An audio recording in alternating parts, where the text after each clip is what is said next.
Sandy Diana, and I am coming to you with a video using my Brother SE400 instead of my Avance 1501C, mostly because I've had people ask me about working in small spaces and what you can do with a small machine, and not everybody has a 15 needle. So I want you to know that I did a lot of work with my Brother 4x4 frame. It's a embroidery machine / sewing machine. And I have sewn a ton of things with this machine, as well as embroidered all kinds of things. And I embroider a lot of space. So I don't want you to feel like you're limited just because you have a 4x4 space.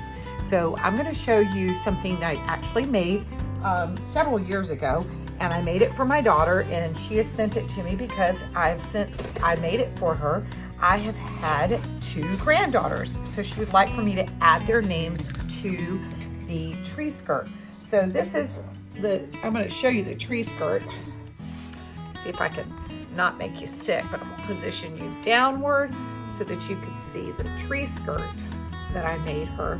It is a star. She wanted it with a kind of like a Western theme because they live in Texas. And so I designed this quilt for this tree skirt that looked like a star. And I monogrammed it right here with Chapin and put their big C and the date they were married. And I put a little cowboy boot. Well, on each end of it, because he is from Texas, I appliqued Texas on there and his name, and then I appliqued Virginia over here for my daughter because she's from Virginia. And I keep telling her all the time, I never want you to forget that you're a Virginian at heart, and you might be a Texan now, but you were a Virginian first. Anyway, I'm going to monogram the daughters' names on this side of each one of these points on the star. But I did all of this originally on that Brother SE400. So I didn't have a big machine, and I only have a 4x4 space. So I'm going to show you how I did this. The first thing I'm going to do is I'm going to start by getting I'm going to get my hoop prepared. And what I did was, when I bought my machine, I realized very early on that this hoop, this 4x4 hoop, really isn't 4x4 but you only have a 4" by 4" space that you can sew on. The frame itself is actually like, what is it? It's 7 by, about 7 by 5 by 7. It's actually a 5x7 frame, but it only stitches in a 4x4 area. So no matter how big you think this frame is, it is not going to stitch outside of a 4" by 4" perimeter. So this is not the one I'm going to use. I bought an aftermarket set of hoops to go with this particular machine, and used a lot of spray on these hoops, and this is just evidence of how often I have used it. You can see how much of spray that I have on here, but this is what I want you to see. This hoop has different slots. So whereas this one, I'm locked into putting it in two little spots, this one has 3 locations I can keep moving my frame in. So what I would do when I did all of this stitching is I would go ahead and I would float my item on my hoop. And I know a lot of people have asked what it means to float, and I've actually done a video of floating on the hoop. So I'm going to go ahead and position you down here so that you can see what I am talking about.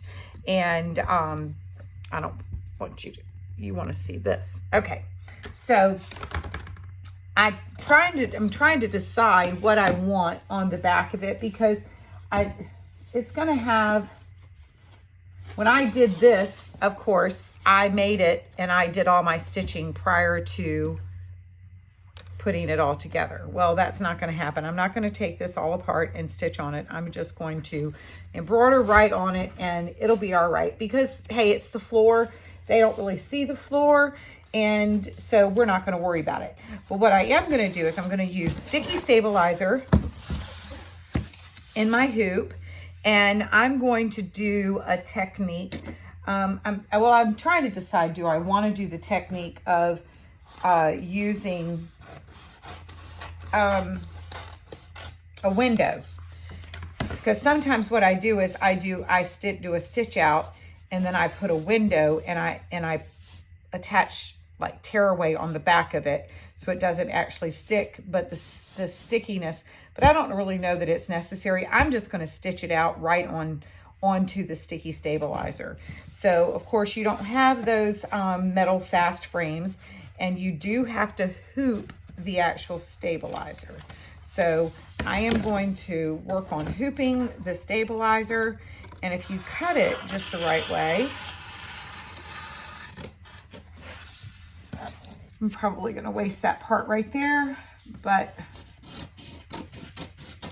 I don't know what I'm going to be able to use that for at any point in time, but I'm going to cut it off and move it out of the way. And what I'm going to do is, this is the side you're actually going to have up, the part that you peel off. But you're not going to peel any of this off until after you get it hooped. So I'm going to hoop this part into here. These frames only go one way. It's got a curved edge and a straight edge, so it's only going to go in this particular frame one way.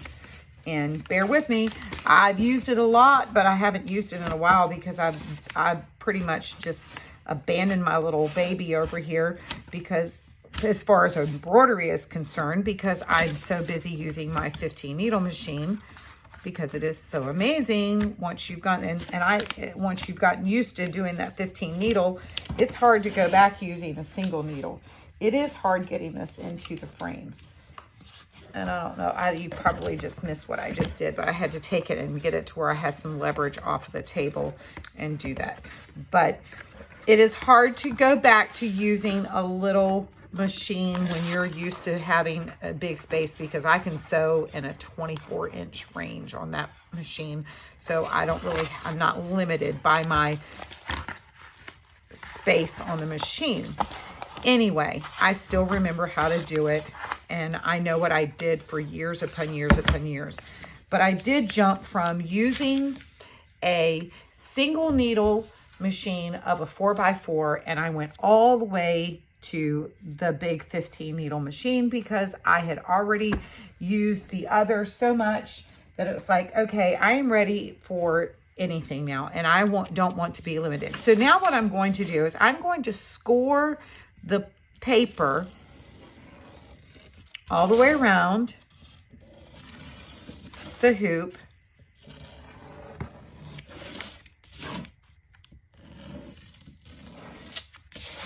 And then I'm going to score one down like that, so it kind of like picks up, so I can pull it up. See how easy that was? And then I'll just take this part out of the frame. And that goes in the trash. And basically what that does is it prevents you from getting all that stickiness between your hoop. You know, it's one thing having this sticky right here, but you don't want the other in your hoop. I brought this over here. This is tearaway. I wasn't sure if I was going to use it. This frame is in here. Now, I do have these guides that you can put in here so that you can figure out which way, where your center point is. And I really have never really used them much, but I'm going to go ahead and mark it just so that you can see how to do this part. And you mark your circles, and it kind of puts a grid across your sticky stabilizer. And then you can see where so that it will help you line it up. And you can always go back and take a straight edge and you know, connect your dots if you need to. I'm not going to. And then I have these other ones that go in that. And that came with my, the aftermarket kit that I got. So now I'm going to take my tree skirt. I'm going to start with my granddaughter Madison's name. And as you notice, all of these are angled. So I kind of want to probably angle that as well, to where when you look at the tree skirt, you're going to see their names a little bit better. So I'm gonna angle it. I don't know. Let me look.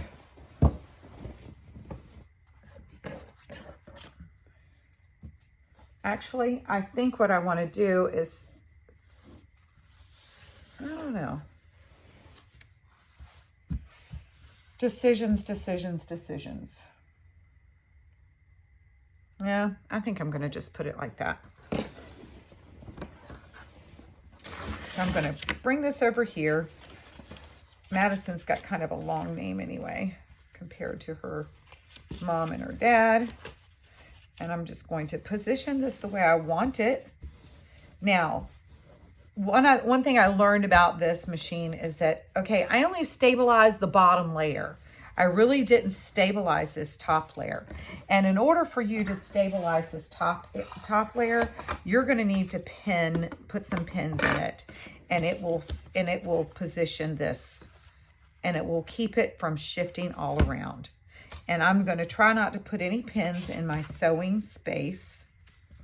And like I said, I know that it is not going to, but I will tell you what I just did that I think I'm going to flip and do this the other way. Because if oh no, I have it the right way. Okay, I do have it the right way. All right, I'll tell you what I was thinking. You want to make sure that when you hoop something like this, that all of the bulk of whatever you're stitching is on the outside of wherever your sewing space is. And so because of the location of my bar is on the outside of my machine. So all of this will be on the outside of the machine. Otherwise, you've got a mess where you're trying to position all of this into that one space between underneath your machine where you're stitching, and it gets kind of bulky. So you want to try to position it to where it's the other side. So once I get this all pinned, I'm going to show you the difference in my fabric once I do this, and you're going to see how much more stable it is. I am not going to use any water-soluble stabilizer on here, and I'll tell you the reason why. First of all, this is cotton. My thread is not going to sink down into this. You're still going to be able to see this.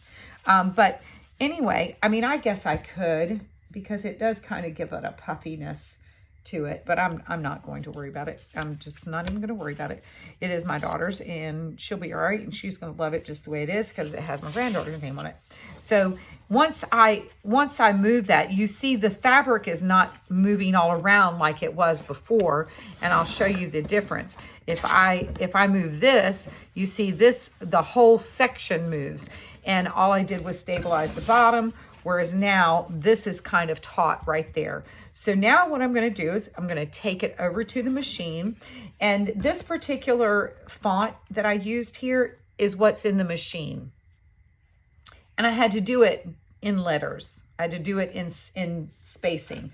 So actually I might not have, but see, it is like 3 inches. It just fit that 4 inches. So I know Madison's name is not going to fit within that. So these are the large letters, but what I can do is I can just write Madison's name as M-A-D-I, and then come back and do another name as S-O-N. So let's move on over to our other machine, to the machine. Okay, so we're back over here at this machine. This is my Brother 400, SE400. And I'm going to try to see if you can see what I'm seeing. And okay, so here's my machine. it has this arm right here. And then I have my programmable stitches. And like I said, I'm not going to use a stitch where I'm going to plug into the machine. I don't have the capability of plugging in. I actually have to hard plug mine into my computer when I use it right here. But right now I'm not going to transfer anything in. I'm going to just push this right there. And this is the font that I used originally for my daughters. And I'm going to have the large size. And right now I've got it on the capital. So I'm going to choose an M. And it'll tell you when it can't go any further. And then I'm going to go to lowercase. And I'm going to go as far as it will let me type. A, D, C. And now it's already, it's MA is big enough. Is as far as I'm going to be able to go. So I'm going to stitch out at least the MA. And I'm going to go as far as I can go. So that'll be all right. And then after I've got that,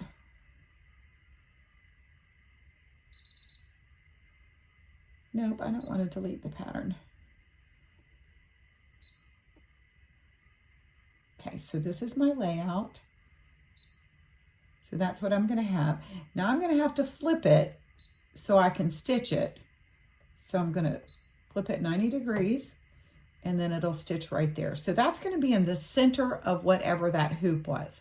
So I'm going to, and this shows you the layout of it. And as you can see, it is turned one direction. And I know that when I put it in the hoop, I need it to go the other direction. So I'm going to turn it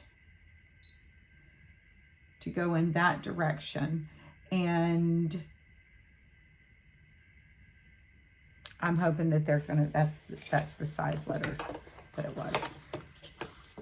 Otherwise, they're just going to be bigger. So I'm going to slip this in here. And as you can see, I've got different hoops. So I'm going to put it, because I know where I want it to stitch, I need to put these little brackets in right here. Now I know that the Brother 800, your brackets are different than my brackets are.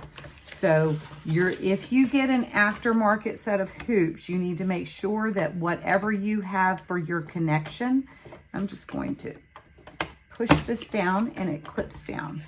You need to make sure that the connection is whatever you have on your machine. Mine happens to clip down, and I think that the clips are on the others, these little pieces, that clip in are on the bracket part of the 800. So mine is backwards of yours. So you just need to make sure that if you buy an aftermarket set of hoops, that you make sure that it will work on the 800. And so I'm going to position that there. And it does have the trace that you can still trace out. So here's the machine, and it should feasibly stitch right here. But I really think I want to keep an eye on how big this is, because I might have to go and change that, because that looks like it might be the medium. So I'm just going to trace it and see what happens. And I'm going to go back a step now that I've done that. And it's going to, this little arrow right here, I'm sure you can't see this, but there's a little arrow right here on my machine that will trace your section out. So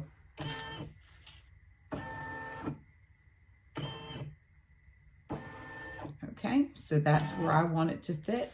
The only thing is I want it to come even further down, because I'm afraid that by the time I try to stitch all the other out, it won't. So you can move it just a little bit.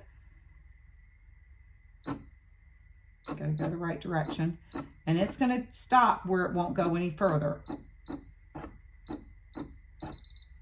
That's it. That's as far as it's going to go. Now I'm going to trace it.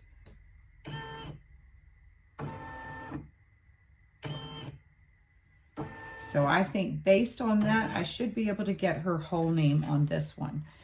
And we're just going to have to see. Now, I've got a big tail right there from where I threaded it, and I'm just going to let it go. Now, I'm going to push the button right here. Whoops, sorry. I got to make sure my foot is down, and then I can do the green. Okay, so I'm going to push the green, and it will start stitching. But I'm going to stop it right here because I don't want to stitch over top of this thread, as you can see. I want to make sure I get that out of there. So I'm going to clip that off.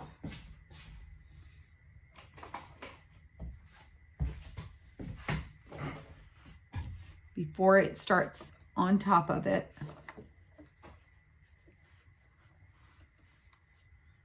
Because if you've ever done that, you will know the mess that you will make on your embroidery. Okay, I'm gonna put my foot back down and push and start back again.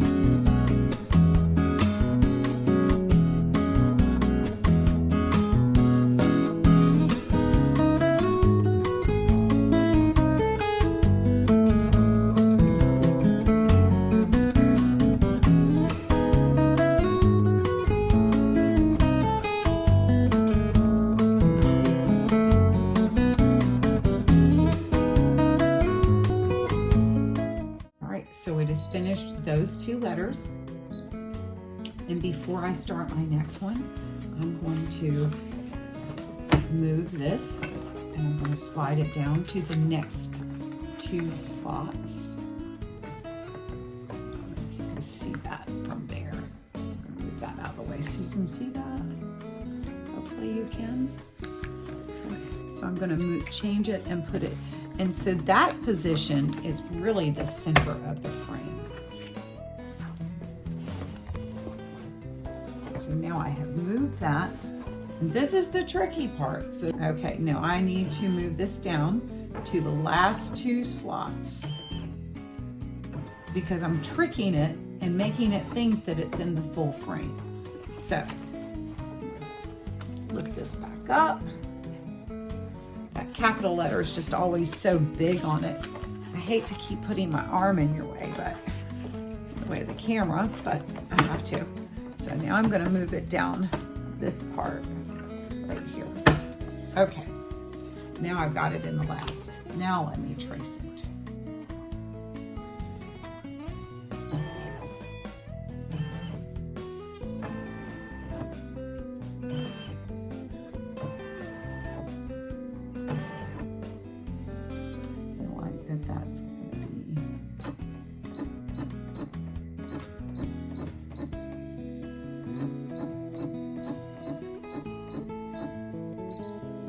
As far as it'll go. All right, that looks like it is closer to it now. All right, now I'm going to just start and see what happens. And the nice part about it is that just stop it as quickly. If it's not in the right place, stop it.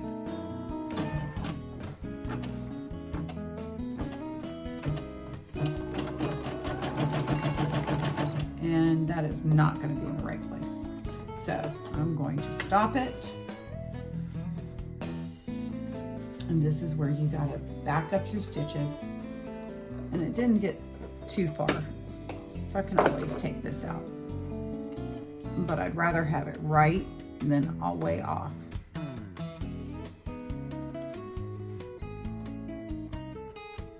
This is one of the reasons why I never sold anything. I just use this as gifts. So I'm gonna go and move this back down in my frame to where I'm back in the middle.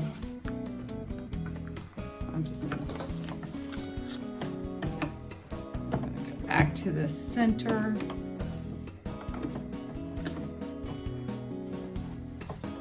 Because I wanna have it a little bit more adjusted.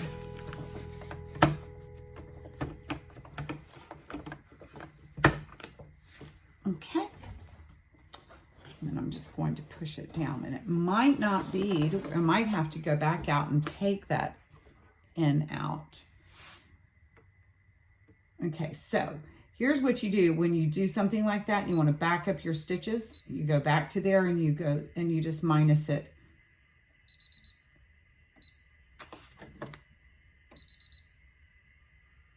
Okay, I gotta move the needle out of position.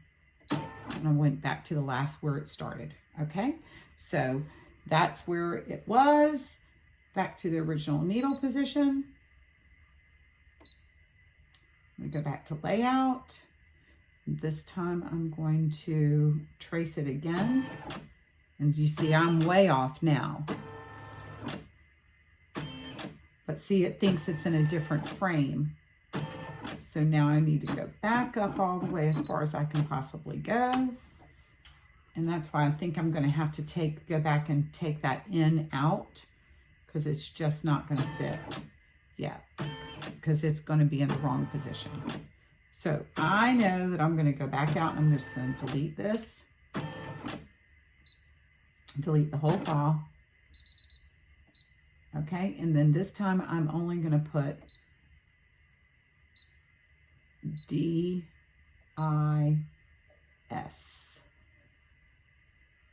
And then I'll do ON on the other.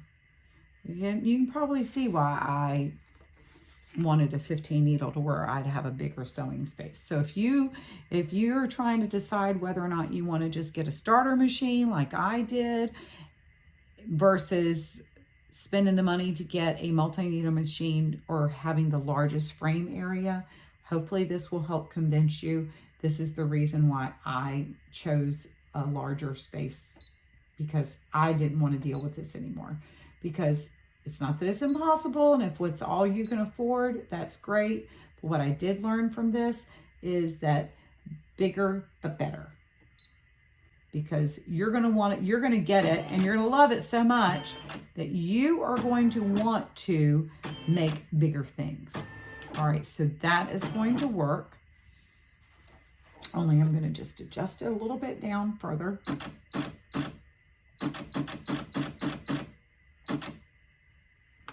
Let's trace again.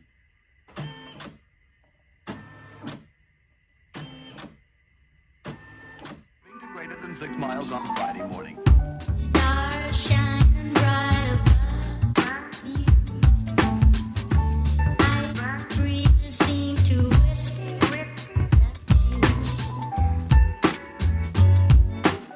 sycamore tree. Dream a little dreamer.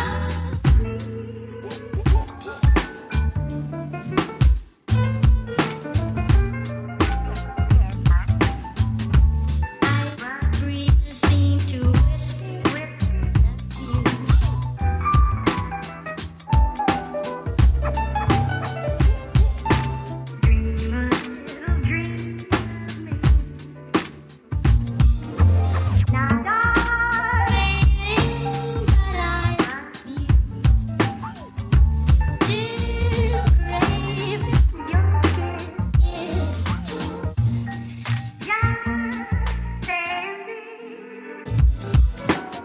Dream a little dreamer.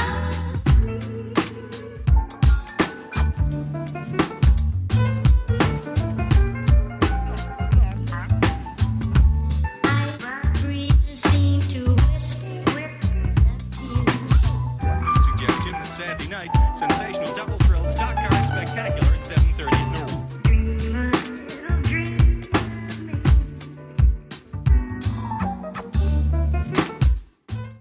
So basically, this is how you would use your machine to do a larger sewing space, to stitch out on a larger sewing space. But the game changer was the hoops. I couldn't do this until I got the aftermarket hoops. And there it is.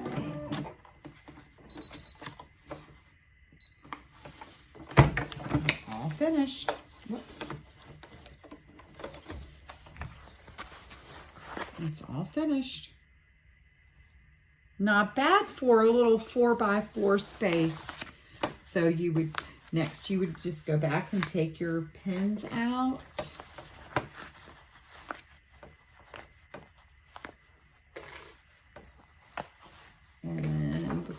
do that, I'm going to snip these because it's taut.